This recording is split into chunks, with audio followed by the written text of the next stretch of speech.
too high with nowhere to fall down to. Empathy around you, standing looking back.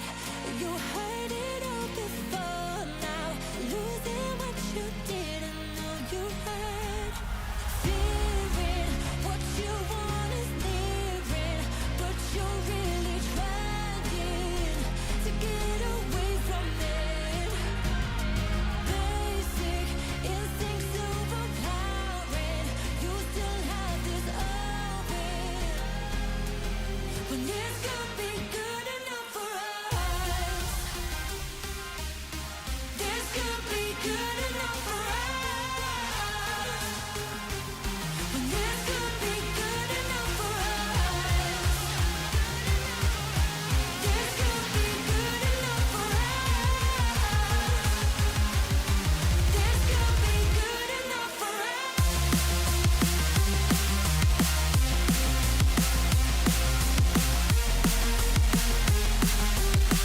This could be good enough for us.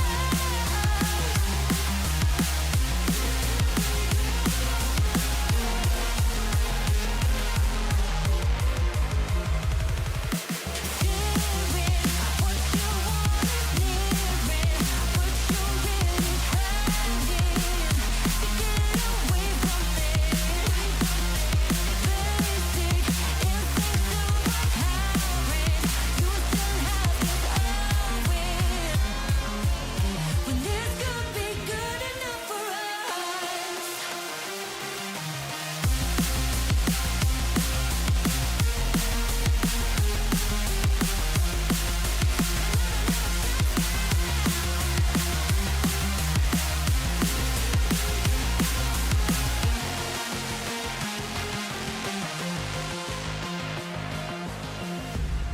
Standing up too high with nowhere to fall down to. Empathy around you, standing looking back. You heard it all before now, losing what you didn't know you had. Fearing what you want is nearing, but you're really trying to get away from it. Basic instincts overpowering. You still have this open. This could be good enough for us.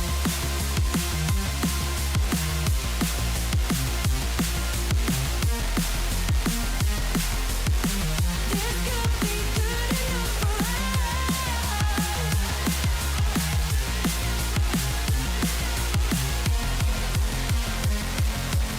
When this could be good enough for us.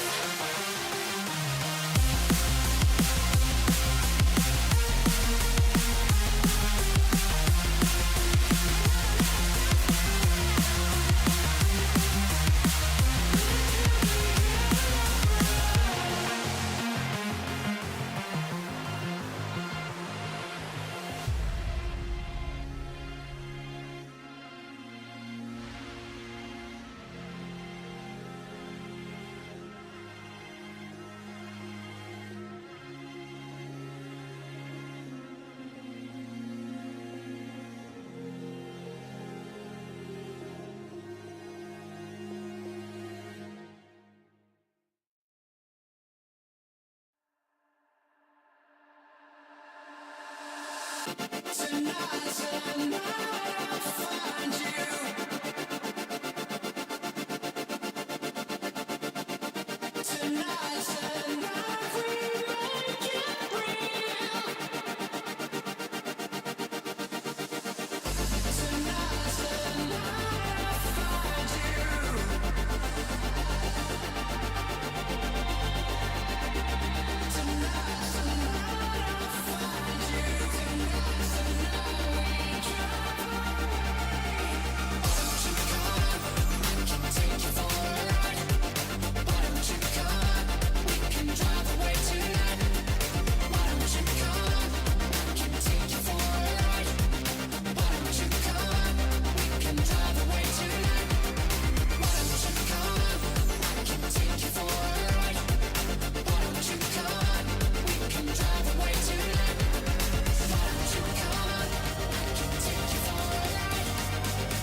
Cup Series. Into the lead. Bud gets wrecked in front of the pack. He saves it. 3-4 wide as they come to the white flag. Here comes Vargas down on the apron. They are 5 wide. Ian Plash will win it at the line. Is this package? Oh, there goes Jordan Lopez Jr. That's your race leader. Caution flag is out. Still no one willing to give up as they're going to be dead even off of the first chicane. Oh, he saves it. What's going to happen here? Here comes the canvas. Get your front there. He's got it. He's got it. Get there. No. Canvas is going to win.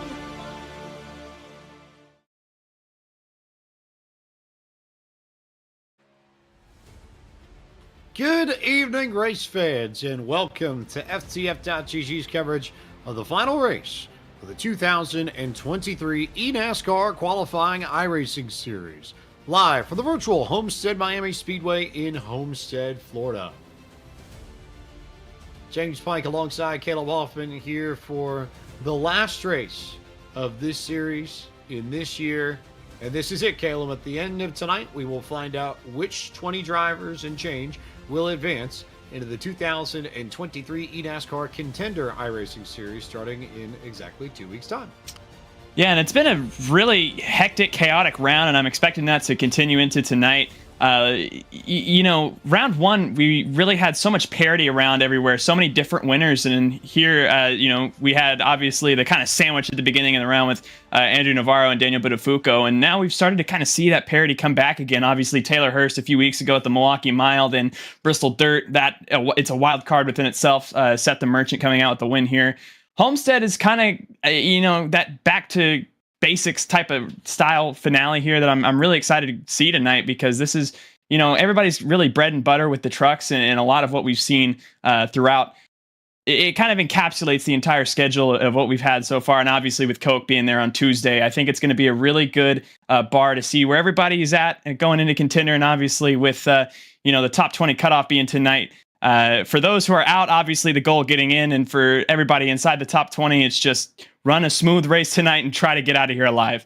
You touched on a really important point that I was going to come to if you hadn't already, but litmus test is one of the first combinations of words that I think of when I think of Homestead Miami, in that if you were to sort of map all the styles of tracks that we race on in eNASCAR, this sits about as close to the center of that map as you would get, in that it's a mile and a half. It doesn't necessarily involve too much speed, but it's not the slowest track. You have to turn, you have some banking, but it's not the highest bank track. It's very much the center of what you think of when you think of a typical NASCAR oval. And in that sense, it allows those who really do have skill at this kind of racing to come to the forefront. And those who struggle will be found out in relatively quick order. And if you don't have a good package here tonight, not only are you going to struggle to make the Contender Series, but even if you did, if you scrape your way through, you're going to have to up your game a little bit in 2 weeks, because everybody in the Contender Series is going to have a lot of speed, and that it's another level that you have to hit in order to give yourself a chance at the Coke Series for next year. Absolutely. Law of averages, if you will, where, this is going to be a lot of not only what you've faced all year long, but if you do make it to Contender and then make it through Contender to Coke, a lot of what you're going to see next year as well.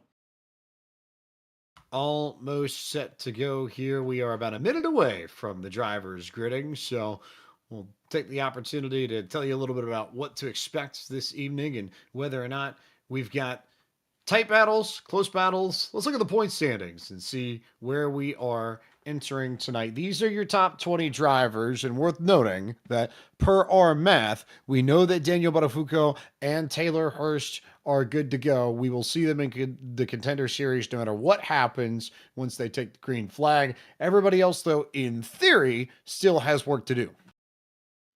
Absolutely. And again, looking at all these margins, you can see how tight this battle is for the top 20. Obviously, you see Ray Alfala in 20th, that bubble driver right there. Last one in as of right now, per our math, to go into Contender. You see only 4 points to that bubble if we can look at 21st on. There you go. See Spencer Kostowitz, 21st, Agnell Phillip, Brad Wright. I mean, lots of names that we've seen with speed this year in the eNASCAR qualifying iRacing series, just right outside that bubble. And I mean, there's going to be a fair amount of points to be had tonight. I'd say probably that top 30, you're going to have a chance if you're, beyond 31st, probably going to take a Hail Mary of sorts to make it here tonight. But anything can happen here at Homestead. We have 27 cars in the grid, and I think that by default all but eliminates anybody 28 points on back or more unless they win the race.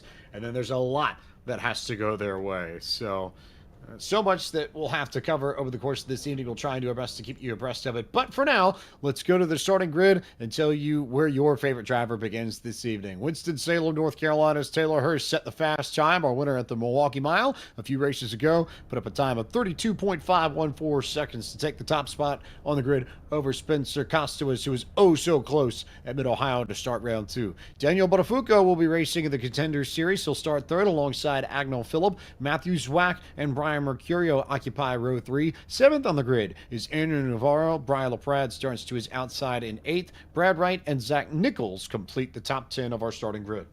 Hey, looking on back to row number 6, you'll find Boyd Hogan with Austin Johnson at his outside. Logan Helton will be rolling off from the inside of row number 7. Dalton Collins, that number 16 truck, to his outside. Row number 8, Jackson Crowder and Michael Venable, 2 cars that are just outside of this top 20 buffer. Both of them going to need a big race here tonight to advance. Kwame Scott starting row 9. Blake Neer to his outside. Rounding out your top 20, going to be 19th. Jake Nichols inside row 10 with Matt Kemp rounding out your top 20 to his outside.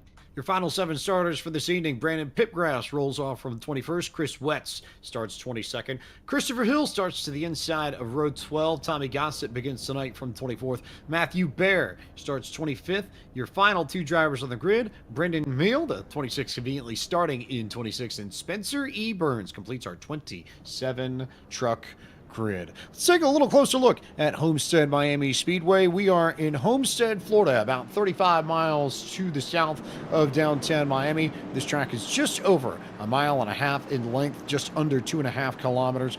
Opened in 1995 in the wake of Hurricane Andrew. The story about how this place was built as an economic rejuvenation project to try and bring a little bit of income into the South Florida community is pretty well documented, and then reconfigured twice. First to an oval for 1997, and then in 2003 we get the current setup that we have now. 18 to 20 degrees of progressive banking in the turns that gets higher as you go up. 3 degrees of banking on the straights. We'll have 100 laps to settle things this evening under clear skies.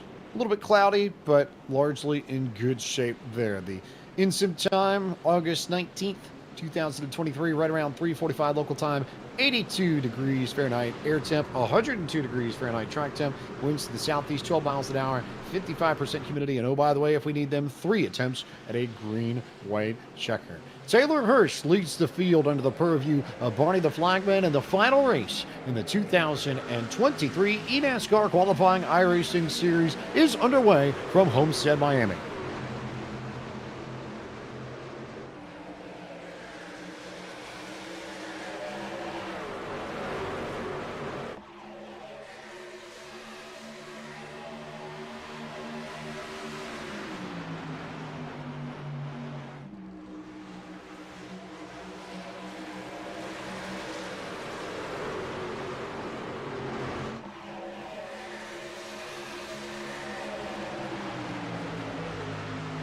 Already 3 wide here, just a little bit further back in the field, right around Andrew Navarro, Agnell Phillip. This is 5th, 6th, 7th, and you call the positions there, Caleb Hoffman, because you can pick about 9 or 10 numbers, and they'd be door to door at this stage.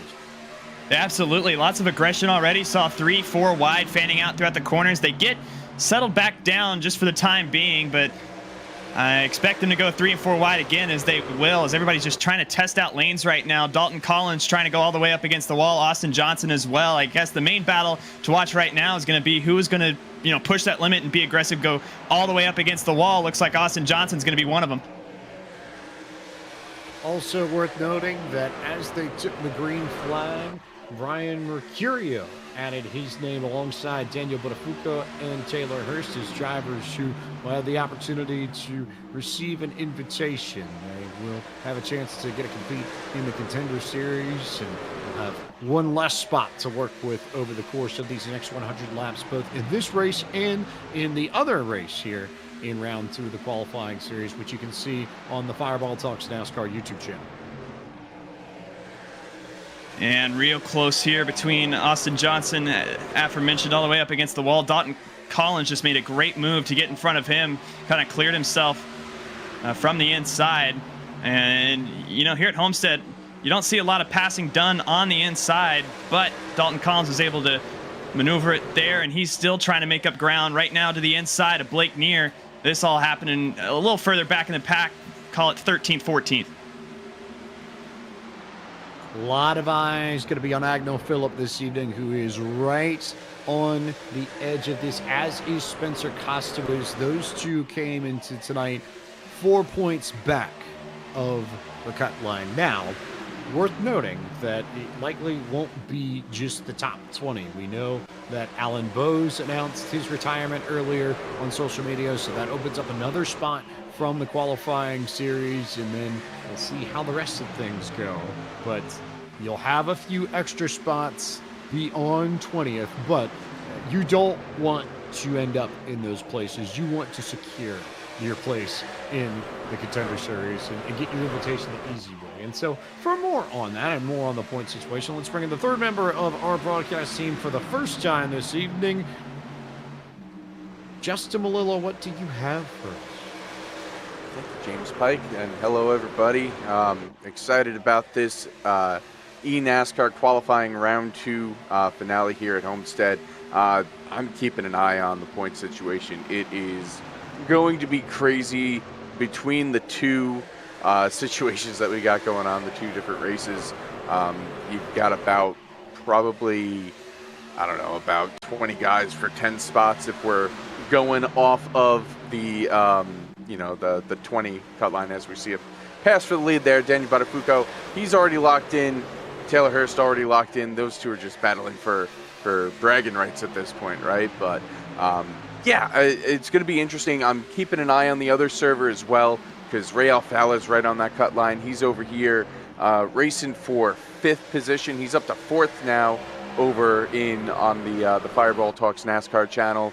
You got Max Brady, who's in the conversation, Jonathan Delaney, they're up there as well. So I'm going to be keeping an eye on both the servers tonight and letting you know how the points are shaking out. I'll be putting my calculator on fire for y'all and letting you know. Back to you guys. Thank you, Justin. And worth noting that a lot of the drivers on the bubble and the ones that really are going to get the spotlight this evening from us are running pretty well in this race so far, Caleb. Spencer Costabas is in the top 5. Brad Wright and Zach Nichols are right on the edge of it. If anything, I'd put the pressure on Agno Phillip right now, who was scored in 11th that last time by, now back to 12th behind Dalton Collins. He's a driver that could stand to gain a few spots to try and solidify his place amongst the top 20 in points. And this has been a battle that's been pretty heated all race long. You just see Agno Phillip right there.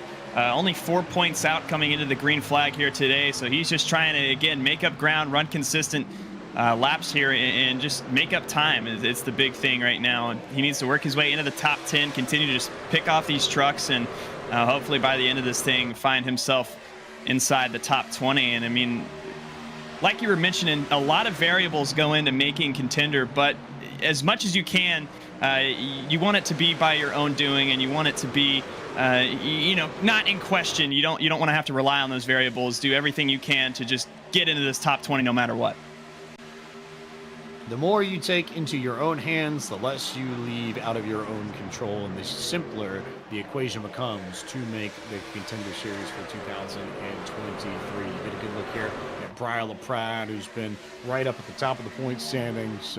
Doesn't need a lot more to make his way into Contender, and you know he'd love the opportunity to get back into the Coke Series. He was the first driver outside of the cut line in the Contender Series a year ago, and wants nothing more than to prove that he belongs. I know he was one of the many drivers that was present at the eNASCAR Coca-Cola iRacing Series Championship at the Hall of Fame on Tuesday night. And we know how Tucker Minter was inspired to make a championship run. He said to Blake McCandless and I last year, just as a spectator, that he wanted to be racing for a title 1 year later, and lo and behold, that's exactly what Tucker Minter did. So I wonder if maybe we might see the same effect on Brian LaPrade for 2024. Who knows? And again, LaPrade, another one of those guys that's in a really good spot. Andrew Navarro as well, after his back-to-back wins earlier in the round. Looking around right now, another name I've been looking at, Kostowitz. He's kind of been on the downswing the last few laps. You see right behind Brian LaPrade there. But he was running as high as fourth and was really in that battle for third earlier on. As long as he doesn't burn his stuff up and, again, continues to run consistently here, he's going to have a really good shot to make up this 4-point buffer coming into today. Here he comes to the inside of LaPrade. If you're outside of the points, usually, and by no means this is this an absolute, so take it with a grain of salt, but a top 5 finish, if you're on the bubble, traditionally gets you inside that cut line. It's if you're where Agnew Phillip is, that you start having questions and start running into trouble. And Phillip's only gone backwards since this race has started. One of the biggest fallers in the field so far. Started 4th, already scored in 15th, and is trying to hold off Jackson Crowder for the next spot. As you see, a good battle between Andrew Navarro and Taylor Hurst for the runner-up spot behind Daniel Buttafuoco. And all of that in the other split. You see right here a battle for second between Taylor Hurst and Navarro. Navarro mentioned 18 points above the buffer. Hurst already locked in, so he's just out here to try to, again, gain experience. And Buttafuoco as well. I mean, everybody in this top 3, they've had such stellar round 2s, and I mean, you can see why here today, up here running up front and just taking laps off for the time being. It's interesting how this field sort of stratifies itself and separates itself. And you look at the drivers at the front. Buttafuoco was so close to making it. He was right on the edge of the cut line and contender a year ago as well. So, you know, he wants the opportunity to prove that he can make it this time around. Navarro wants a little bit more momentum to go into the contender series with. He's running well. This spot would put him in the top 20 at the end of the night in points if it held. Taylor Hurst is a former Coke Series driver who wants to make it back, and then all the rest of it sort of gets jumbled from there on. But I think there is a correlation between your ability to pace this field, be at the top of the point standings, and be pretty set for contender, and your running position here at Homestead, which is how you would figure it would be given the litmus test properties that we spoke of about this racetrack at the top of the show. And I think another thing that I've really had my eye on here is just kind of the battle between the top and the bottom. Again, Homestead's really notorious for that top lane and riding right up against that wall. But, you know, the more you ride up against that wall, yeah, there's going to be a little more lap time out of it, but it's really going to tear your tires up. And for the time being, I think everybody, you know, there's been a sense of aggression throughout the field. You see, like Boyd Hogan right here trying to hold his own on the top side against Zach Nichols. There's a little bit more speed out of that top side, but it's going to, you know, come at the expense. At the end of this run, your tires are going to be suffering. So, you know, I don't think it's too much of a surprise right now that everybody's kind of running this inside lane. But maybe expect that to change once we get a round of pit stops in. And if we get green flag pit stops, there may be a little bit of variation on strategy, but most of these drivers likely will try and pit just after the halfway point, just enough to where you can make it if we have a green-white checker or 2 or 3. So you don't necessarily, I think, want to come down right at lap 50 unless you're willing to take the gamble that this race goes green all the way. And I just don't know if you can make a gamble on that, you know, because so many races this round, really, it feels like we've had a few, you know, caution-filled races, but for the most part, you know, we don't really see many cautions week to week. So you don't want to, you know, base your entire strategy off that, and especially if you're in a crunch scenario where you're going to have a good finish tonight to have any chance of making it in the top 20. I just think right now we almost had a close call between Dalton Collins and Brad Wright. But right now, I think you just got to go about your plan as normal. And then if those cautions fall your way, then so be it. not what Brad Wright needs is any sort of close racing or any stressful situations whatsoever, because he is right there on the edge, fighting Zach Nichols, fighting Spencer Costuis, fighting Agnel Phillip for a position. And Costuis, I think in particular, you're a little bit annoyed with the way this played out, because you remember how Mid-Ohio panned out, where he was fully in control of that race, and then the lap car makes contact with him beginning the final lap, and he ends up losing the lead right at the very end.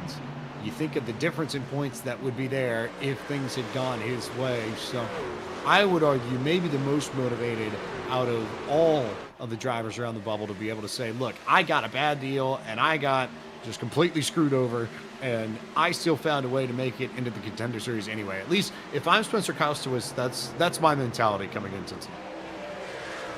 Yeah, absolutely. And he's had a strong race so far. The last, 5-10 laps or so maybe have not been the best for him, as he's just been getting passed up, it feels like. But early on in this race, he showed speed. That first 5-10 laps, that first little mini stint, he was really up inside that top 5 and looked like he was hanging with everybody. So again, if he can get a restart or maybe play strategy a little, if we do get a caution or something of that sorts, then he's going to be in a really good spot. Watching Brian LaPrade continue to climb up the order just a bit. He's been hanging around where he started for the most part.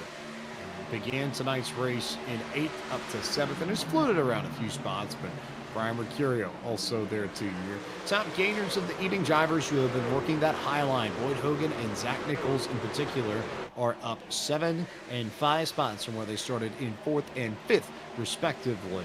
And then Agnel Phillip, the one who's fallen the most, down 9 spots since we began this race. And again, looking around, you see Brian Mercurio right there. This entire group, really, I mean, they've all been kind of content, just, again, taking laps off, and a lot of these guys are safe for the time being. The only guy I've really seen, pushing boundaries, pushing limits right now has been Boyd Hogan. He's been consistently trying to run that top spot, chase down Taylor Hurst. Not working for him yet, but last time by, looks like he was about that same pace, running that high side again. And I'm just a little concerned about what that's going to do for the longevity of his tires there.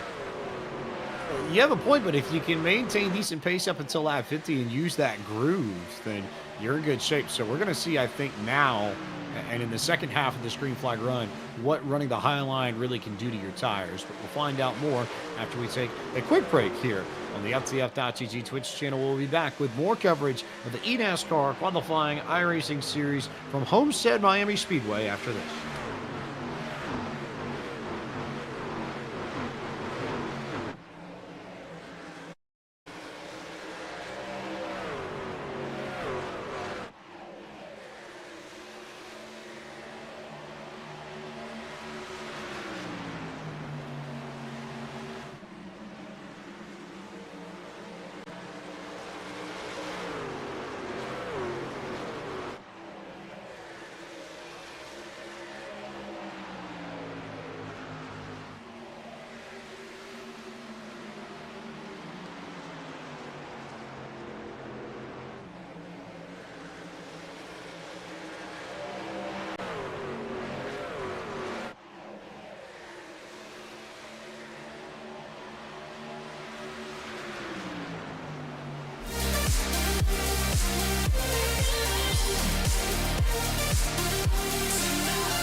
Welcome back to coverage of the eNASCAR qualifying iRacing series from the virtual Homestead Miami Speedway in Homestead, Florida. James Pike and Caleb Hoffman here, ready to bring you more action from the final race, the 2023 eNASCAR qualifying iRacing series.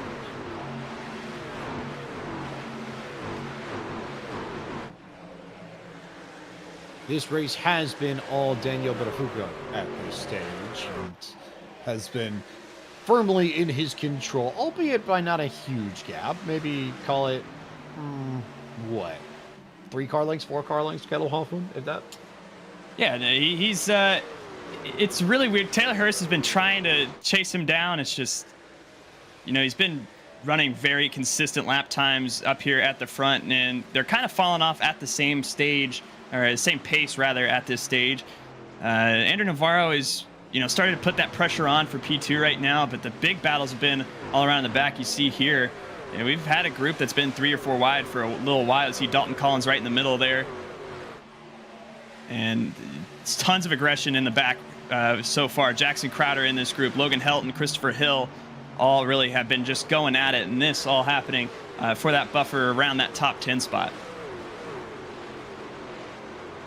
Phillip is the driver to watch amongst this bunch. He is the one that is on the edge of the top 20. We're going to have our eyes glued to see what that A51 Pro machine can do for a good chunk of this race. You ride off of his rear deck lid. Kwame Scott, incidentally, is also near the cut line, running just behind Agno Phillip in 12th. That's the first truck that you see. We now go on board above the roof of Kwame Scott's machine. But for these two, it will not be over until the very last lap is run, and then there will be some nail biting to see who can make it, as we see one truck already come down pit road. Jake Nichols is in for a stop on lap 33, so Justin Malillo, I suspect if he's in now, you figure that Nichols is going to try and two-stop this race. Would have to assume so. He's got to try something, though. He's probably hoping for a caution at some point after everybody else is pitted so that he can get some track position. He also may have some damage. We saw him falling down the order before. I don't know if you guys have that replay back up or not, but yeah, it's probably desperation more than anything that you got. A proverbial Hail Mary for a driver that entered tonight 27 points outside of the cutoff line. He needs major help, but he's not the only one. Chris Wetz is in on pit road a lap later, and anybody pitting at this point, Caleb, you would assume. Two-stop strategy, so likely another pit stop right around lap 66, 67 or so. Yeah, and I'm really, wondering if we're going to see, again, any of these drivers that really are in need of a Hail Mary try something more aggressive, try to, stretch this first run out and then, try to make it a one-stopper. But, yeah, anybody that's pitting in this range, it would safely be a two-stop strategy at this point. Get a good look back at the battle for the race lead, which is beginning to tighten up just a bit. Taylor Hurst has been a 10th quicker than Buttafuoco the last few laps, so I wonder if Hurst may have the better long-run truck. And we saw what kind of truck he had in Milwaukee and how good that truck was when we had a big stretch of green flag laps. So my hunch is that the lockdown racing driver may have put together a package with a similar mentality for tonight as well.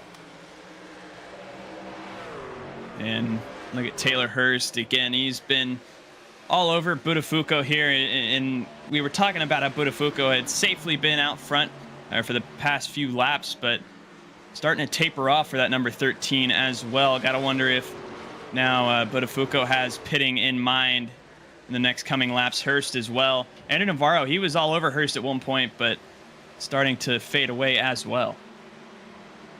Taylor Hurst to the inside of Buttafuoco for the race lead, and they almost made contact there in the middle of the corner. But Hurst clearly now has the better handling truck as we work lap 39 of 100, approaching the halfway point in the not too near future. Caleb, it's almost like we just started this race a few moments ago, how quickly the first half is gone. But Buttafuoco able to hang on that white line a little bit better. Truck looks a little bit freer compared to Buttafuoco, who seems to be tightening up, especially on corner exit. And again, look at Taylor Hurst peeking to the inside. Buttafuoco giving him that lane. But that's going to be a tough place to pass right there if he's going to try to do it. Buttafuoco going to get more of that momentum as he was running up higher. And now Hurst going to try to just follow in that wake of the number 13 truck. See if he can carry his momentum around into turns 3 and 4. And again, he's peeking that inside. Just maybe going to try to wash up off the corner. Made up some ground for sure running that line. Made it up a little bit. Going to have the opportunity to duck inside. No, goes outside this time. So Buttafuoco running just about a groove off of the inside, and Hurst decided to try and run that high line and see if he can't get any momentum down the straightaway to draw even with Buttafuoco once they enter the corner. Looked for it again, couldn't quite find it. Meanwhile, just a little bit further back, here comes Jake Nichols, so we'll get a good visual of how much of a difference new tires and old tires make right here. Look at Nichols drive underneath both of Buttafuoco and Hurst and get back on the lead lap, and then we'll see how much of a gap he can open up here. And Jake Nichols, just a few laps ago, probably about 10 laps ago, made pretty significant contact with the outside wall in turn number 1, lost 5 or 6 spots. Definitely hampered his time a little bit, but you can see doesn't seem to have damaged that truck much. And then the fresh tires that make all the difference there. And again, all in the leaders' minds now of like, hey, maybe I want some of that rubber. If you can hold off, though, and balance out the length of the green flag runs and make them a little bit more even, that will only be to your benefit, though. That's the key. So at this point, you're sort of surviving with old tires and hoping that you can hang out for a bit as Hurst continues to hound Buttafuoco for the race lead, but to no avail at this point. What's interesting to me is that neither Navarro or Nichols have really gained all that much time on the two leaders as they've been nose to tail. They've been just not side by side, I guess, enough that everybody's been able to stay under their own pace for the most part, and we haven't really seen any benefit for Navarro or Zach Nichols in particular of these two running up front for the race lead.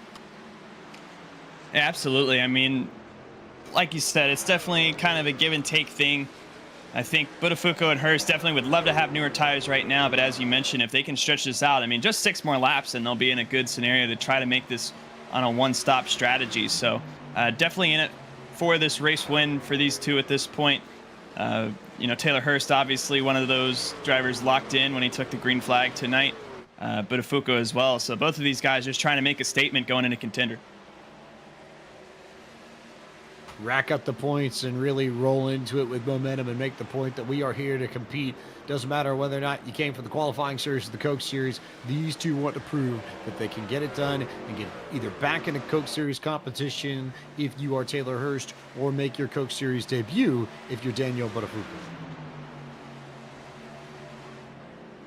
And again, Hurst just trying to navigate around and had a good line going the last few laps, and then last lap in turns 3 and 4 got all the way up against the wall and lost a little bit of time. We'll go on board with Hurst here as he tries to again navigate a way around Buttafuoco here.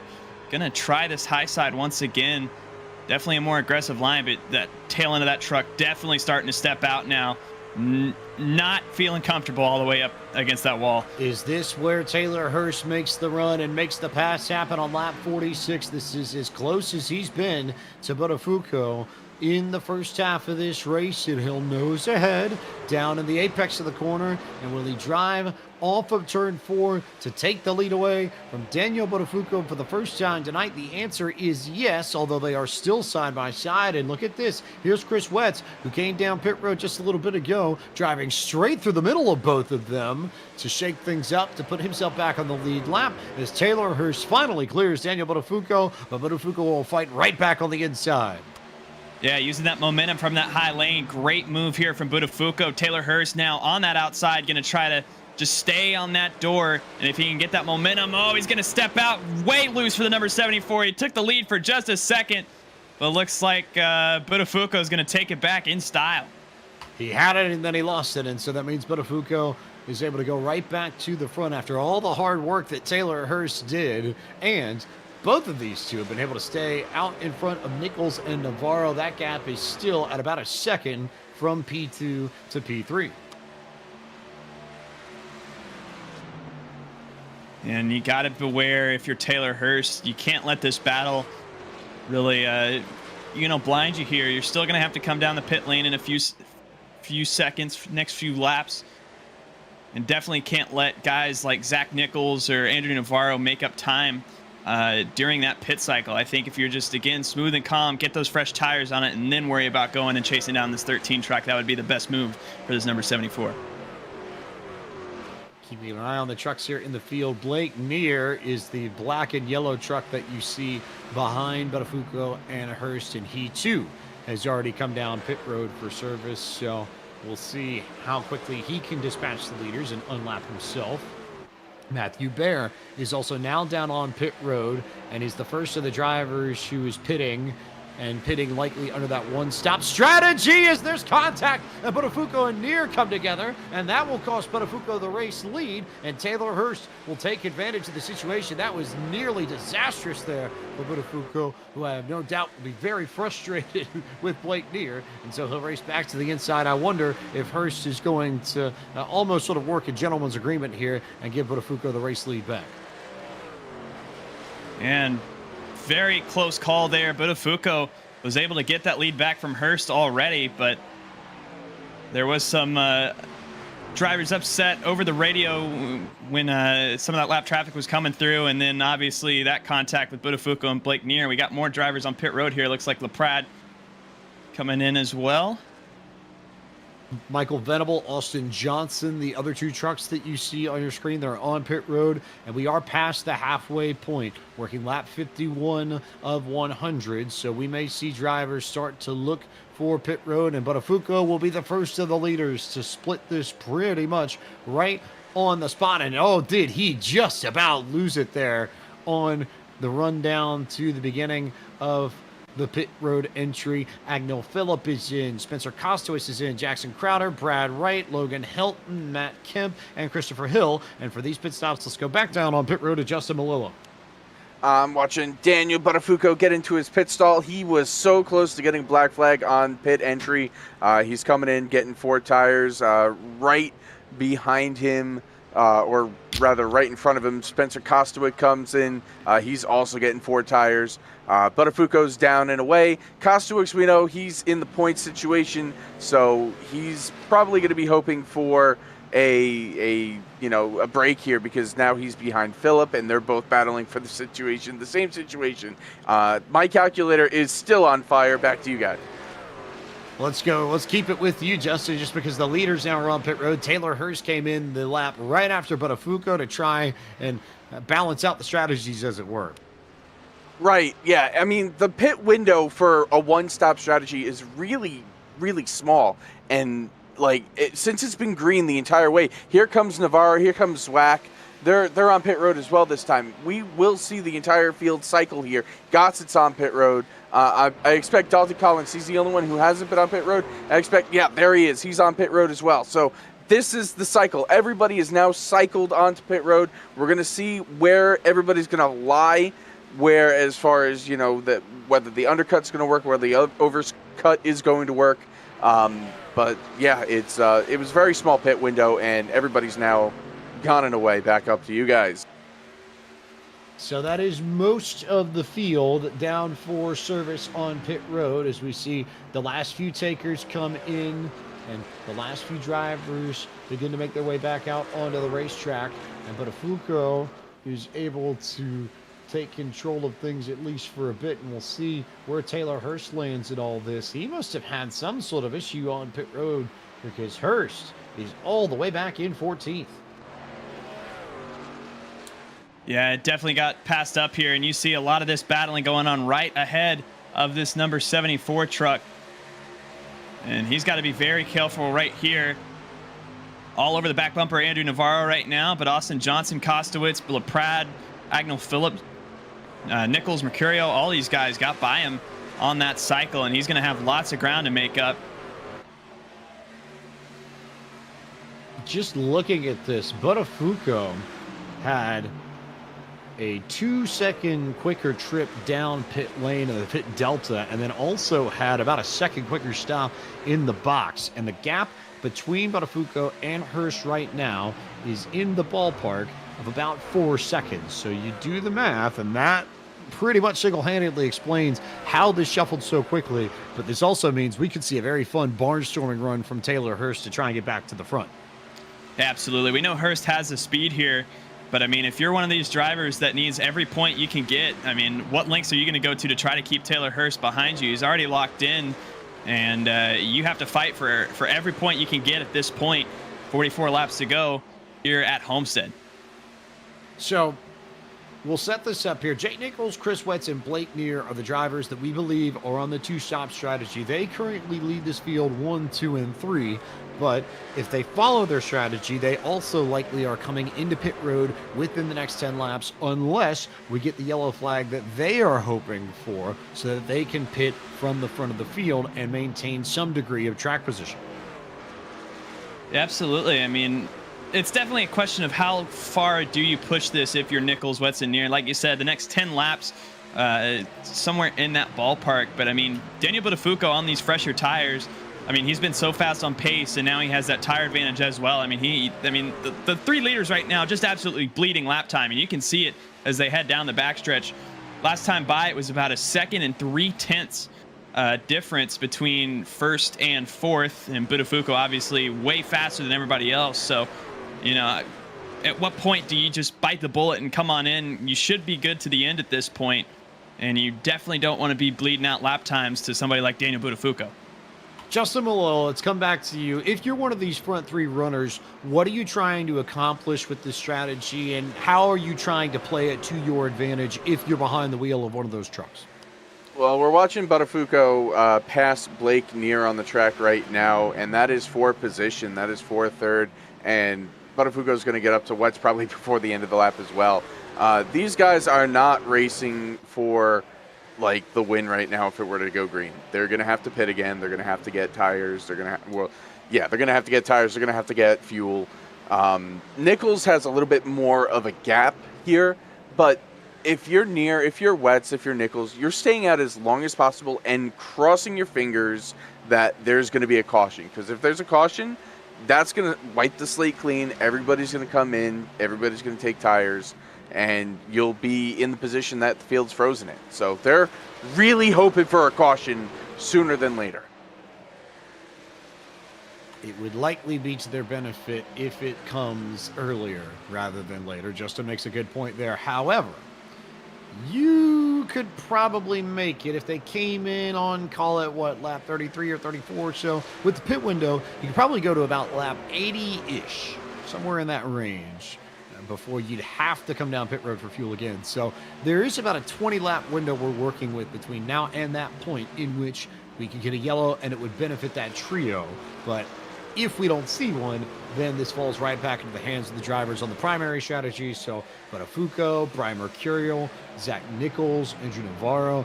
Big shout out to Nichols, who jumped quite a few people in the running order down pit road. Had a great pit stop, had a lot of luck there go his way, and he now, amongst the drivers that are on that one-stop strategy, is the 3rd truck out there. And I mean, looking around as well, say you're one of these guys that's right on the bubble, as in Kostowitz, Agnell Phillip, Brad Wright, you know, all of those, you know, less than 5 points out right now. You definitely don't want to caution here in the next 20 laps because, you know, looking at guys like Jake Nichols, Blake Neer, Chris Wetz, all were eliminated coming into today. And again, you're going to need every point you can get. You want to work your way up inside that top 10. And if these guys get cycled out, then that's 3 more spots right there. You know, just off of running where you're running. And if Agnell Phillip is the main guy I have my eye on right now, right on that cusp of the top 10, if he can get by Blake Neer, Chris Wetz, he'll find himself in, what would it be, 9th? And then again, if you can get around Jake Nichols, that'll be 8th, and then you can worry about trying to work your way up into the top 5, and that in itself is going to be a 4 or 5 point swing. Of the drivers that were right near the cut line coming into tonight, I've noticed that after this cycle of pit stops, a lot of them have fallen back a bit, save for Agnell Phillip, who had a pretty good run on pit road and now is scored within the top 10. He just passed Jackson Crowder for the ninth spot. So Phillip did not have the best runs going early on, but it started to come back in his favor. Brad Wright's held right around the edge of the top 10 all night. The two drivers that I'm looking at that now need to make up some spots, Spencer Costawiz and Kwame Scott, now running 15th and 18th, and that may not be enough to secure a place in the top 20 if the race were to end right now.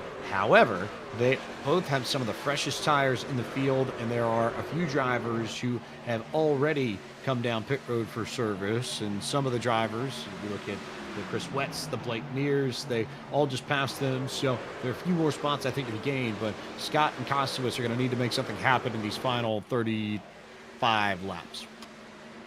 Yeah, definitely everything feels like it's kind of, flipped onto its head where, Kostowitz was running up inside the top 5, top 10 earlier on, and now he's struggling to stay inside the top 15 right now. So they're going to need something big here to happen for sure. Whereas I feel like if you're Agnell Phillip, you just have to worry about running the rest of your race and trying to tick laps off while making up spots. As these drivers race for position, we are going to take our final break of the evening and then come back commercial free to the end of the 2023 eNASCAR qualifying iRacing series. You're watching coverage from Homestead, Miami, here on the FTF.GG Twitch channel.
Welcome back to FTF.GG's coverage of the eNASCAR qualifying iRacing series from the virtual Homestead Miami Speedway. James Pike, Caleb Hoffman, and Justin Melillo bringing you the final race of 2003 for this series. We get a good look here at our leader, Daniel Botafuco, who had a great pit stop and is clear of everybody by about 2.1 seconds. And I noticed that Kansas City Pioneers driver, Wyatt Tinsley, decided to redeem some credits in the Twitch chat. So we'll talk a little bit more about Daniel Botafuco. Not like we haven't done that a lot over the course of round 2 already, but Caleb Hoffman, again, I think the story for this driver, I think of Donovan Strauss in what was then the Pro Series, what is now the Contender Series in 2020 and 2021, where he looked so good in the qualifying series, made it to Pro, had nothing that first year, came back, went right back through the system, back to Contender in the second year, was just incredibly quick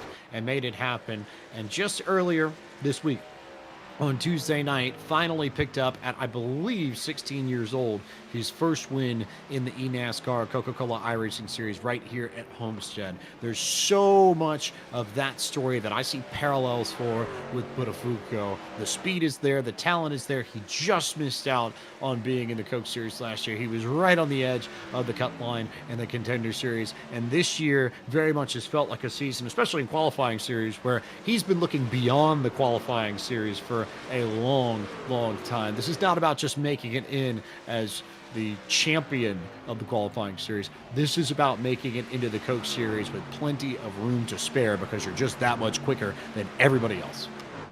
And I mean, the first round really for Daniel Buttafuoco, he had, some snags, but overall was running really consistent. As you see, the guy he just passed for the lead, Jake Nichols, coming down the pit lane for his second stop. But Daniel Buttafuoco, I mean, it feels like here in round 2 really has come alive, and it all started off with that win at Mid-Ohio. Obviously, some last lap shenanigans, but a win is a win nonetheless. And then, Andrew Navarro clicks off his wins, and then at Michigan, Buttafuoco picks up his second win. If he can really kind of close this thing out with a win, the very first race, a win in that middle point at Michigan, and now a win here at Homestead, not only would it be such a statement going into Contender, but how much of momentum, confidence, just belief in yourself, that'll go a long, long way in trying to make it to the Coke Series. Also, thank you, Wyatt, for the editorial note that Strauss is 18, which to me, it feels like he never ages because he's just so tall. However, he does need to work on his post defense when he plays basketball and plays one-on-one against Malik Ray, but that's a discussion for another day, Caleb Hoffman.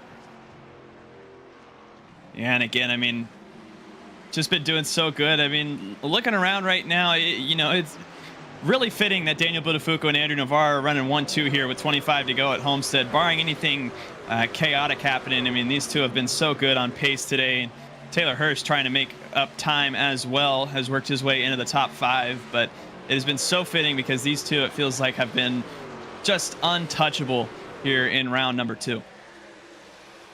Buttafuoco, Navarro, Mercurial, Zach Nichols with a big, big run so far. We're going to talk about drivers that needed one tonight and are getting one and coming in the clutch when they need to step up and have a big evening. Zach Nichols is very much that guy. You should get a good look at Taylor Hurst, but Nichols in particular running in the 4th spot as you see a good battle here just a little bit further back. Brian Mercurio and Nichols fighting for position, but we cannot talk enough. I think we talk so much about making sure that you give yourself an opportunity to make things happen when the pressure is on. And of all the drivers that are sitting right around 20th in points this evening, Zach Nichols has done a better job of that than anybody else by a landslide.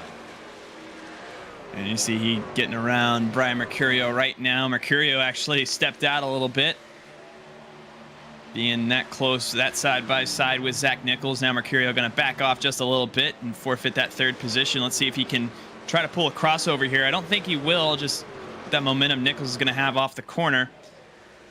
But again, these are very important points here. And then the lap truck, Jake Nichols underneath Mercurio. The last thing you need to have happen if you're Zach Nichols is end up with that situation like we saw between Buttafuoco and Neer, where Neer made contact with Daniel and just about sent him around entering turn 1 earlier in this race. You just stay out of the way of the faster lap traffic and maintain that podium finish, which in all likelihood would grant a top 20 position in points as it stands. Yeah, absolutely. I mean, again, you just need to get out of here with this podium finish for yourself. And again, that's going to go a long way, especially when you're, right here with Mercurio. He just needs to hold off this number 41 truck for as long as he can, hold on to this 3rd spot. I mean, it's still lots of projections, but it's going to go a long way. And especially when you look at guys, Agnel Phillip is in 8th right now. Spencer Kostowitz has, bounced around that, 14th, 15th position. Ever since the green flag stop cycled through. So he's going to be in a very good spot if he can just hold this 3rd place position right now. Keeping an eye on some of the other drivers that are near that cut line. We talked a lot about Agnel Phillip tonight. He's up to 8th. Brad Wright up to 9th. Michael Venable was 13 points back of the cut. He just fell back to 10th. And may not be enough for him. He's also fighting for the 11th position. Jackson Crowder to his inside. So Venable's going to be right on the edge, I think, as to whether or not he'll make it. Kwame Scott also could be in trouble, and Spencer Costa was as well. They're 13th and 14th, some of the lowest running drivers amongst those on the bubble. Jackson Crowder, 2. He scored in 11th. We talked about him in Venable Racing for positions. Crowder entered tonight 11 points back, and I'm not certain that's going to be enough. We'll see how it pans out. We've got a whole nother race taking place here in the qualifying series as well, but for these drivers, Nichols is really the only one that I can look at and say, okay, a run like that likely is going to do the job. Yeah, and again, like you said, Nichols really that only one that's, safely, I'd say, in at the moment with this third place run. Agno Phillip is close. If he can just make up a few more spots, he's got a fair buffer to make up to 6th place Matthew Zwack. But if he's somehow able to take off, just all it's going to take here is 2, maybe 3 spots. He probably is going to need a caution to make up that much time. But I feel like a top 5 for Agno Phillip would pretty safely put him in as well. So again, lots of projection still with 18 laps to go, but you got to just go out there and get every position you can. I would not put it past Phillip either, because this race has come to him, and it did not start off that way, but that truck has gotten better and better as we have raced towards the checkered flag, and I suspect there may still be a few more spots in this race for Agno Phillip yet, and they would help his case out a lot as we work our way towards the checkered flag now, just on the edge of 15 laps to go. And I don't know here for Agno Phillip. I mean, his truck definitely has started handling a lot better. It's just at this point, right now he's running very consistent, even lap times with Matthew Zwack right ahead of him. Taylor Hurst as well, who's, still been trying to make up positions. 16 to go. I mean, there's still a shot for him to definitely make up this ground. I just think it's going to be very, very difficult, and he's going to have to find an extra gear on top of the consistency that he's already started to find with this 9 truck. You just got to be very careful when you're doing that. Zwack continuing to work his way through the field. The University of Michigan and Ann Arbor student, the Wolverine that competes in the eNASCAR College iRacing Series on a regular basis. Just on the edge of the top 5. Would love to take away that spot from Taylor Hurst. Hurst has made the charge back from about the 13th or 14th position when he came off of pit road, but it just quite hasn't been there in the second half of this race for Hurst the way it was in the first 50 laps.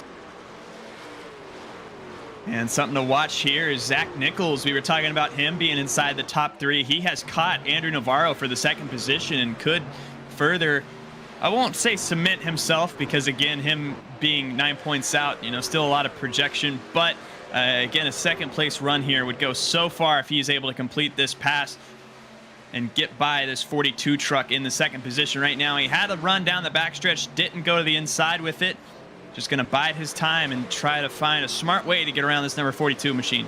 So the best battling on the track right now for this runner-up position. And then Mercurio's also there too if they start racing against each other. So that's also worth considering. Here's a look off of the roof of Mercurio's truck. And if these two start battling door to door, it may draw Mercurio into this and make it a 3-truck battle for second. And Mercurio as well. I mean, one of those guys that's locked in, but just here to try to compete for a win, and has had a very good run tonight, been safely inside the top 10, battling inside the top 5 pretty consistently. So he would definitely love to get up into the conversation for a podium finish here tonight, and again, build momentum to try and take on contender here in a few weeks. Nichols right in the tire tracks of that Navarro machine, and Mercurio has not really been able to close the gap over the last few laps. I thought he might be able to, just with the way these two have been racing each other, but that gap is holding at about 0.4 of a second. Call it maybe 4 or 5 truck lengths on the racetrack or so. Yeah, and I mean, this battle is really, I mean, he got there and it got to that rear bumper, but it has started to fade away just a little bit. Last time by, Andrew Navarro ever so slightly was faster than Zach Nichols and is beginning to pull away just a little bit. So if you're Zach Nichols now, I mean, like you said, you got to be careful. Not only you got to retain your position when you're trying to pass somebody like Andrew Navarro, but you got to make sure that Brian Mercurio can't catch back up to you. And right now, ever so slightly, both of these trucks are faster than the 44. And again, you cannot give up this third place position. At least you'd rather not give up that third place position, I think, is the best way to put it. Yeah, I mean, either way, you definitely don't want it either way. You just want to hold on to this third spot. And again, anything you can to hopefully try to build up a buffer, especially coming in 10 points out.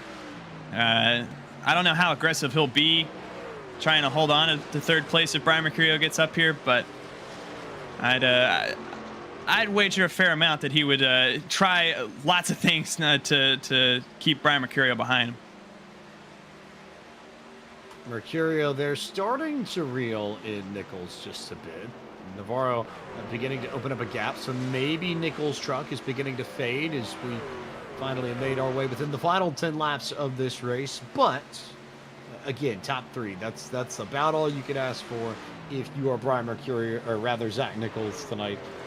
And Taylor Hurst still about 3 seconds back of that battle for second, so not really much he's going to be able to do, I think, beyond try and keep Zwack and Philip at bay, which may end up being points that Philip especially could use. Again, a lot of permutations and combinations, and there is also another race that is taking place that will go a long way towards determining how things shake out here. Absolutely. And I mean, Agnell Phillip has got here to Matthew Zwack for the 6th position, and both of them simultaneously have caught Taylor Hurst as well. So we really have a 3-truck battle here. And if you're Agnell Phillip, you got to be so careful not to get too aggressive. You don't want to force yourself into a position where, you know, you might spin or something this late. As we do have one off the track. Looks like Dalton Collins has spun. But to the inside of the racetrack, and most importantly, off of the racing line. So we stay green flag racing, but are you a little bit nervous if you're somebody who is trying to make sure that you can make it in? I just saw Agnell Phillip throw a massive block on Matthew Zwack coming out of turn 2, so you know he's very aware of what the point situation looks like. Agnell Phillip looks like he's dirt tracking out here. He pulled a big slide job, pulled up in front of Matthew Zwack. Zwack didn't, you know, make a big evasive move down to the inside, just gave him a big shove, and it's actually put him up here in a position where he might be battling with Taylor Hurst to break into the top 5 here. Got that run on the outside, Zwack down to the bottom. Hurst is really, really struggling for grip. I've seen the rear end of the 74 truck fishtail about 3 or 4 times just in the last few laps alone, so I wonder if Hurst burnt the good off of his tires trying to get to the front. Here comes Agnell Phillip to the bottom of Taylor Hurst for what could be a very crucial point in Phillip's bid to make the Contender Series. We know that Taylor Hurst has already secured a finish in the top 20 in points, but Agnell Phillip is trying to fight for every spot he can to make it happen, and to some degree Matthew Zwack as well, but Hurst was right on the edge of the cut line coming into tonight. And Agnell Phillip has really driven down Matthew Zwack. Again, that big slide job, then was able to just power around Taylor Hurst. Lots of speed in this 9 truck, and if he can just hold on to this 5th spot, he is going to be in a very good scenario with 5 laps to go here at Homestead, and it might get even better now that Zwack is to the inside battling Taylor Hurst.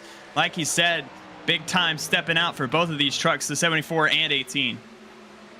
Also worth noting, how about Kwame Scott, who was about 15th not too long ago, has made his way up to 9th. Look at that move on the outside of Logan Hilton and Jackson Crowder. These are 3 drivers who were at least 10th or worse in the points. Helton has the best points position as it stands, but Kwame Scott needed a really, really big night, and he may be racing his way into the top 20 in points with this late charge here. We're going to 3 laps to go. And he just pulled a fantastic move, like you said. If he can get to Brad Wright, and, you know, laps are ticking down quickly, only 3 laps to go, but if he can make something happen here just to, again, get those final few spots, I mean, Zwack and Hurst are still side-by-side battling in front of him. They continue to go Zwack, Hurst, and you've also got Brad Wright right behind them. We've not talked much about Wright, but he too is another one of those drivers that needed a good finish. So would he love to see these two start fighting for position and maybe, just maybe, take the opportunity to get the spots? Andrew Navarro still ahead of Zach Nichols as it stands. And again, laps ticking down. Zach Nichols was all over Navarro, but seems to have faded back a little bit. But Brian Mercurio shouldn't be posing much of a threat for that third position. I think Nichols is going to be in a fantastic spot. Agnell Phillip as well, not having any pressure from around him. I mean, these are two drivers that were on the outside coming in, and it looks like with a good run here today, they're going to be in really good spots. But this night, and the second half of it in particular, has belonged to New Jersey's Daniel Buttafuoco, the Rutgers Scarlet Knight, who was so prolific in the college series last year and has come into the qualifying series and will stamp his place into the top 20 in points with authority out of turn 4 for the last time to pick up a round-leading third win on the campaign. Daniel Buttafuoco goes to victory lane to close out the 2023 eNASCAR College iRacing Series. And here's that battle. Look at Kwame Scott. Almost got Taylor Hurst at the line. Brad Wright did get Taylor Hurst at the line, and Scott will come home ninth. And we will have a lot of math to do here to figure out who ends up where. But Daniel Buttafuoco, win number 3 in the second round to go with the ones at Mid-Ohio and at Michigan. And that would lead all drivers in round number 2. And Buttafuoco, absolutely fantastic job by him for this, as you said, third win of the round. He'll rightfully burn it down here. Again, Zach Nichols coming home in the third position as well. Agnell Phillip inside the top 5.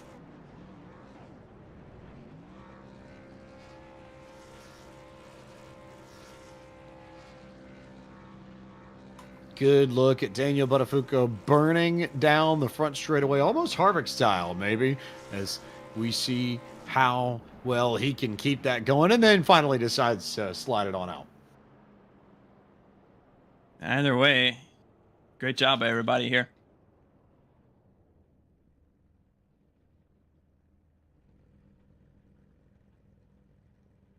Final results here from Homestead, Buttafuoco, then Navarro and Nichols, your podium. We'll try and get a word with them momentarily. Mercurio and Phillip were 4th and 5th. Matthews, Zwack, Brad Wright, Taylor Hurst, Kwame Scott, Logan Helton, top 10. Yeah, looking on to 11th, Jackson Crowder, another bubble driver there. Michael Venable right behind him. Spencer Kostowitz, 13th. Brian LaPrade faded back to 14th position. Matt Kemp, 15th. Austin Johnson in the 16th position. Boyd Hogan, 17th. Christopher Hill, 18th. Tommy Gossett in 19th. Rounding out your top 20 is Brandon Meal. Jake Nichols, 21st, and Spencer Burns, 22nd. Blake Neer and Chris Wetz, 23rd and 24th. Pipgrass, Matthew Baird, Dalton Collins, the 27 drivers that complete this race. As we can also tell you that Eddie Kerner has just won the other race going on the Fireball Talks NASCAR YouTube channel. So they will have unofficial results momentarily, and we may be able to, in short order, get a good look at where the points sit.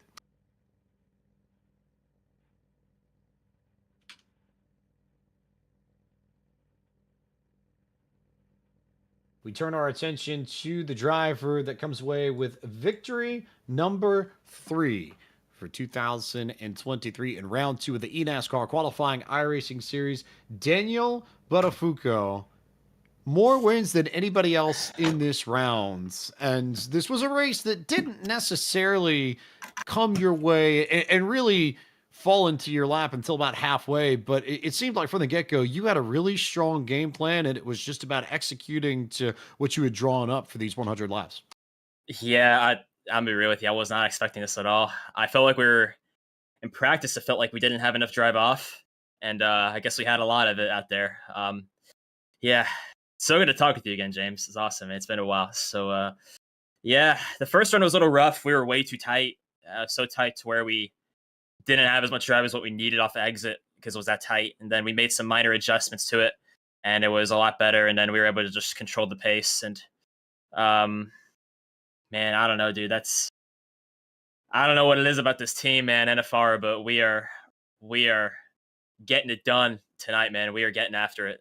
We had an awesome race in Coke, winning our first ever Coke race, and championship with Steven. And then we won this race, and I think Eddie won the other race, hopefully. So Can't confirm he did. So proud of that guy, man. He's worked so hard. What a team, man. It's a team effort. So lucky to be on here. I don't know, man. I'm honored. This is just so awesome, man. There's been a lot of progress from NFR over the course of 2023, and we can also tell you unofficially, you are the driver with the most points in the eNASCAR qualifying iRacing series for 2023, which would make you the champion. Now, winning the championship in this series doesn't mean as much as it would elsewhere because it's really all the top 20 that get the opportunity to go to the contender series. But to go into the contender series as the champion of the qualifying series, what does that mean to you? You have a good point. It doesn't really matter in the grand scheme of things, but for me, it's a really good metric for improvement that I've done. The last year is my first year on competitively racing on iRacing. It's only my second year racing on iRacing. And last year was a whole learning year. I was out to lunch, had a lot to learn, and it's big. We've made such great strides as a team, but I feel like I've made a lot of strides as a driver, both with just racecraft and just overall approach to races and how to look ahead, I think, as the race goes on. It's just a sweet deal, really. It's really awesome. It won't really translate so much into contender so much because that car is so different. Xfinity car got a lot more horsepower, a lot harder to drive. So I'm going to be working my butt off trying to figure out how to drive those things again. But it means a lot for sure. It's really cool. NFR's first round 2 championship for Road to Pro. So that's a cool little thing. Just awesome. And before, I don't know. I mean, I got to say big thanks to Vince and JD for being on the box the whole year. It means a lot for them to be helping me throughout this whole journey and everybody at NFR. I think we got a lot of guys in. I think we got most of our guys in. I think Eddie should be in. Hopefully Zach made it in. We'll see. But man, I love this team. It's awesome. It's great.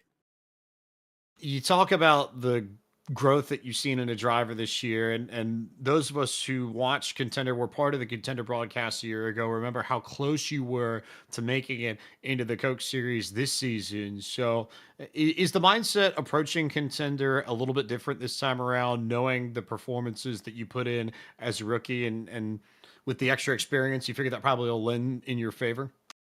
Same goal as always, top 20. That's the goal. It doesn't matter if you win it or not. I mean, it's cool if you do.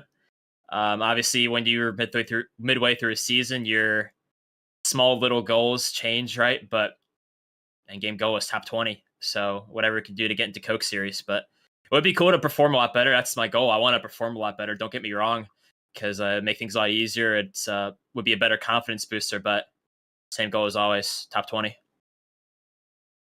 Fighting words from your newly crowned champion of the eNASCAR qualifying iRacing series for 2023, Daniel Buttafuoco. To our runner-up this evening, we go and we will bring in the driver who's had plenty of success, and we will also see in the top 20 in points when we take a look at the final standings in just a little bit. Andrew Navarro is with Caleb Hoffman. And Andrew, such a great round 2 for you with 2 wins. And, how does it feel to come out of here now with all the momentum from a second place finish here at Homestead? It feels pretty good. Definitely wish we could have won that race, it being my home track, but I built for the wrong line. I built for all the way on the bottom, and when it rubbered up, I was just so loose on the bottom.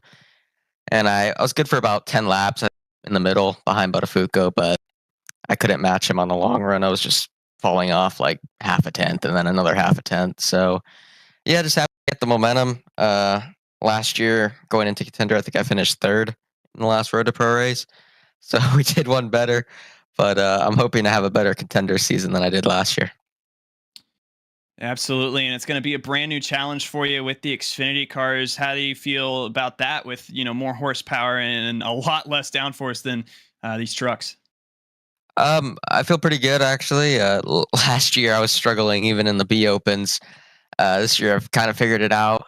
I don't know if we're winning speed, but I feel like we can at least skirt on by basically.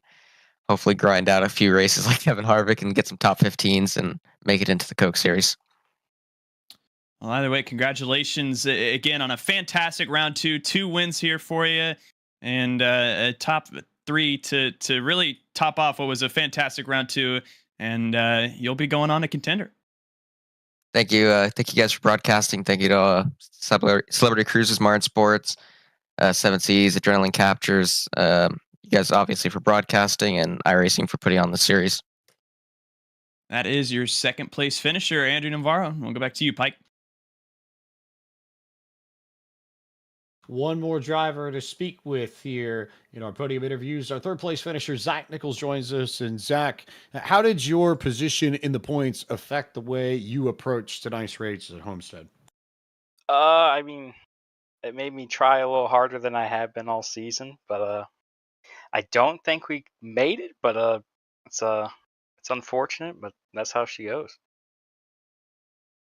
Did you have fun racing there with Mercurio, with Navarro, with company? What was it like out there, especially on old tires and towards the middle and back end of these green flag runs? Yeah, I mean, it was a ton of fun racing those guys. I mean, we ran like really close together, and it was a blast. I mean, once we got on old tires, we were just all sliding around, and it was a ton of fun. What does the performance of everybody at NFR in this campaign say about the team and the progress that North Force has made in the last 12 months? Yeah, I mean, we all get together greatly. I mean, we all laugh a bunch, and I mean, we just get together or get along very well, and it's a ton of fun to work with these guys. And yeah, I can't stand or I don't know, but it's a ton of fun. Zach Nichols, P3 tonight here at Homestead, Miami. And big run for Nichols to close out the course of 2023. And at this point, Caleb Hoffman, is it time for the drum roll, perhaps? The moment we've all been waiting for, perhaps? Maybe? Yeah, I can give you a drum roll, but you're not going to like it.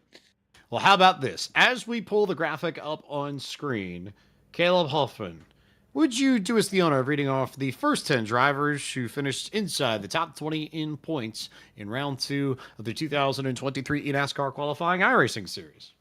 And a lot of familiar names here. Obviously, Daniel Buttafuoco with the most points with that, I guess you could call it number 1 seed. Taylor Hurst, a hard-fought round for him as well. Second here with a win. Brian Mercurio coming home in the 3rd position. 4th, Seth the Merchant, Andrew Navarro, Michael P. Frisch, Anthony Burrows, Brian LaPrade, Blaze Crawford, Caden Rush. 15 points to the good. All these guys safely in, and fantastic rounds from all those.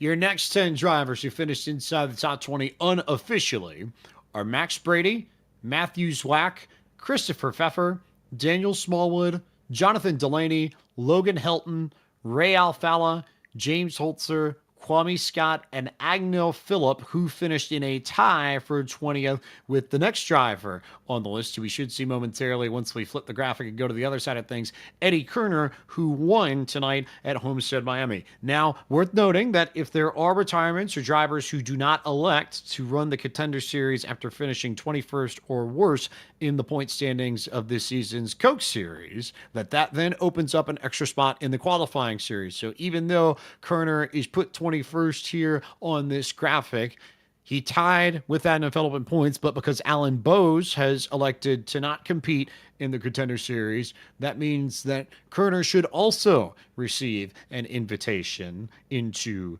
the Contender Series for this year, barring the unexpected. And that means that he currently is the last driver in. Now, over the course of the next 2 weeks, there may be more drivers that make the decision to not compete in the Contender Series, and that then would open up invitations for a few more of these drivers. But usually we don't see more than 1 or 2, maybe 3 in a very rare case to open up. So if you are Christopher Hill, if you're Brad Wright, if you're Zach Nichols, it's going to be very tense 14 days to figure out whether or not you've got a shot. And then you work your way back a little bit. Spencer Costa I doubt, is going to make it. A shame that what happened at Mid-Ohio definitely hurt his bid for a place in the Contender Series. And then everybody here from Jackson Crowder about on back will likely be racing in the qualifying series again next year if they so choose. Michael Venable, Cody Harris, Cole Hooper, and Philip Groner completed the top 30. And I mean, looking just at that bubble, Christopher Hill, he was 12 points in coming into tonight and an 18th place finish as well. Tough go at Homestead, but like you said, going to be very stressful next 14 days to figure out where he falls into this puzzle as well. Brad Wright had a really good run. Zach Nichols as well, after coming home third here, is that third driver out. And again, for those guys, going to be very, very stressful over the next 2 weeks on whether or not they will be racing in Contender. Now, I'll go back to a point that our pit reporter Justin Melillo made before we got going tonight, that the proverbial phrase that iRacing uses in this situation is earn the right and the chance to compete in the Contender Series. If we go through this process in full and we work our way through the entirety of it, the first thing that iRacing does to fill out the contender field for this year is go to each and every one of the drivers that finished 21st or worse in the Coke Series and ask if they would like to compete in Contender. And usually there are a few drivers that elect not to, so that then opens up a few spots from the qualifying series, because they take drivers from the qualifying series to fill the remaining spots that would not be covered by the top 20, as you get a good look at the graphic here. So should those drivers elect to compete, then that fills out usually somewhere in the ballpark of 18, 19 spots in the Contender Series. And at that point, then the top 20 and a few extras usually are reviewed by iRacing for a number of things.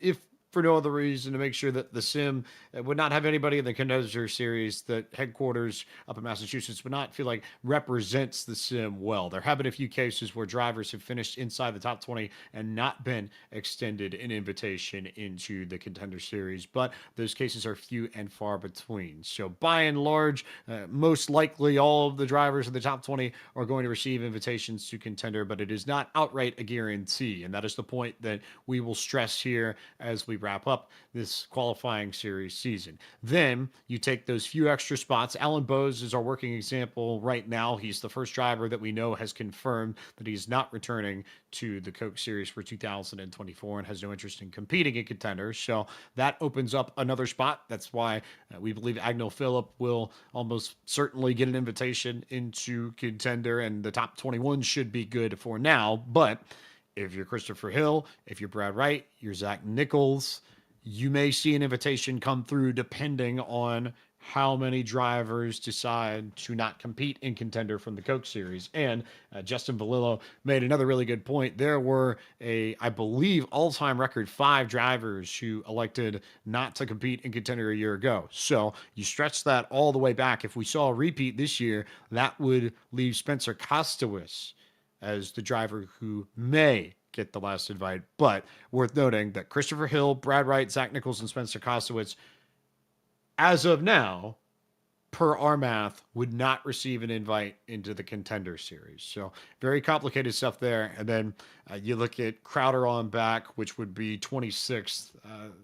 Never say never, but high likelihood you're going back to the qualifying series and you just missed the cut in round 2. So once all those invitations are given and the drivers accept, there is also, of course, the opportunity for drivers who finish in the top 20 in the qualifying series to not accept that invitation to Contender. And then they continue to go down the list, but eventually they go down the list, down the points, and find 20 plus drivers that would like to compete in Contender. And then when we have 40 for the season's Contender Series, the window shuts, we're all done. And if you don't have a chair on the inside, you're running the qualifying series next year. So I don't know if that's a process that really has been explained in full detail ever on a broadcast of the qualifying series or anywhere else. So I feel like at this time of the season, Caleb, really prudent to go through that and make sure that everybody understands how this works. And that most importantly, just because you finish inside the top 20 in points does not automatically mean that you make it into contender. Yeah, absolutely. I mean, like you said, it goes to show you how important each race is here. We have limited rounds to make up these points. Like you mentioned, Spencer Kostowitz back at Mid Ohio felt like dominated that race, had it in the bag, and one lap traffic encounter, sent him off in turn number one, and all of a sudden he is out. 8 points the difference between him being in the top 20 and being, what is it, 24th, I believe, 25th. So again, everything you do here in round two is to just make sure that you have, as good of a chance to make contender as you can. And again, the door is not completely closed for those guys right on the bubble in Christopher Hill, Brad Wright, Zach Nichols, Kostowitz. But, you could save yourself a lot of stress by just running consistently. And for one reason or another, these guys didn't. So, I mean, Christopher Hill here tonight, he was 12 points in and one bad finish, 18th place. And I mean, that's not even bad out of a 27 car field. It's just kind of just an average run. And he finds himself on the outside looking in now, barring anything going on there. So, going to be very, very crazy for, those, again, first five out, but it will have to remain to be seen whether or not they will be in contender. Also, if you're really digging into brass tacks, amongst the qualifying series points, if we need tiebreakers, and quite frankly, I don't know if we have the math to figure out who between Phillip and Kerner actually got 20th, but you can do it yourself if you want, because this is the order. Most wins in round two is your first tiebreaker, and I believe that would give Kerner 20th officially in points. If most wins are tied, the most top fives, then best average finish after that, and then all sorts of fun stuff. If the least amount of incident points can come into play, lap sled can come into play, so much here if you really need to be safe and be good. And this also applies to the bubble for the Coke series as well. So if you're really getting to brass tacks at the end of contender, you might be able to use that logic to try and figure out immediately who ends up in 20th before things go. So also, if you are wondering about contender and when that kicks off, we have the answer for you. And it won't be long. These drivers effectively stay in the same rhythm that they've been in, competing every 2 weeks, just a little bit earlier. Because we can tell you that the opening round of the 2023 eNASCAR Contender iRacing Series begins on Tuesday, October 10th at 8 p.m. Eastern, and you will be able to find that on iRacing's Twitch channel, their Facebook page, their YouTube page, and eNASCAR.com/live. We don't know where we're headed yet, but we do know that's the date of the first race. So not this upcoming Tuesday, but the one after will go into the Contender Series, and that will be at 8 p.m. New time for the Contender Series this year. It's been pulled up an hour from its old 9 p.m. starts, so we should hopefully be able to wrap things up a little bit earlier in the evening, Caleb. Yeah, and it's gonna be lots of fun again. Keeping everybody on their heels, not really giving us that heads up on where we'll be racing. So, gonna be lots of fun for this 40 car field for sure. And as we continue to whittle that down, officially, or I guess unofficially, have our 20 car field, and we'll see where everybody on that outside looking in stands. But either way, 20 drivers that ran a fantastic round two and can now focus on ahead to try to make the Coke Series. A few broadcasts coming up here on the FTF.GG Twitch channel before we get to the final few races and get to the Contender Series. You've got the FTF Cup Series from Talladega coming up on Sunday at 8 p.m. You've got Winstel from Kansas at the same time. You've got the Audubon Series from the road course at Daytona kicking off Monday, October 7th. That's a 9:15 p.m. start. And then next Sunday, October the 8th, the Roval for FTF Cup. And Winstel heads to Phoenix, and those all can be found here on the FTF.GG Twitch channel. So lots of racing coming up between the Bar Visuals Cup Series, or Bar Visuals FTF Cup Series, Winstel and Audubon. But Caleb Huffman, for one last time here in 2023, final thoughts on round two and on the 2023 eNASCAR qualifying iRacing series. I mean, a very chaotic start to this round, and I mean, it was really a no question on who the best driver was in Daniel Buttafuoco. 3 wins for round number 2, absolutely absurd in comparison to years past and round 1 this year, especially. So absolutely deserving of going to that next round. And so many fun races. I mean, looking back at places like the Lucas Oil Indianapolis Raceway Park, Michigan, Milwaukee Mile, even Bristol Dirt thrown in there. Lots of fun was had, but we continue on, continue to whittle this thing down, and one step closer to finding out who will be in your Coke Series field in 2024. I look at the group that's made it into the top 20 in points, and the immediate theme that sticks out to me is drivers with a point to prove, because most of them have been in this position before. The circumstances might have changed for 2023. We saw that with Buttafuoco and the extra experience that he's gotten now that this is his second year in the qualifying series, but he has been in contender before. Taylor Hurst has been there before. Mercurio has been there. DeMerchant has been there. Frisch has been there. Navarro has been there. Burrows, LaPrade. Really not so many new names that I can think of as I look at this list. Caden Rush and Matthew Zwack are the 2 drivers that we haven't seen much of going into contender, but most of the drivers who have made it from this qualifying series are going to be back for their second or third, or in some cases fourth go round to try and make the Coast Series. And I think all of them will likely be hungry to build upon the experiences that they have. It also proves that this qualifying series is a true and proper gauntlet, and it is very, very difficult to make it to the top. I think that's part of the reason why we see a lot of the same names coming out of the qualifying series this year. So it is as rigorous a challenge as ever. In a lot of ways, more difficult to make the Coke Series than it is to be competitive once you get there, just with the way this sets up.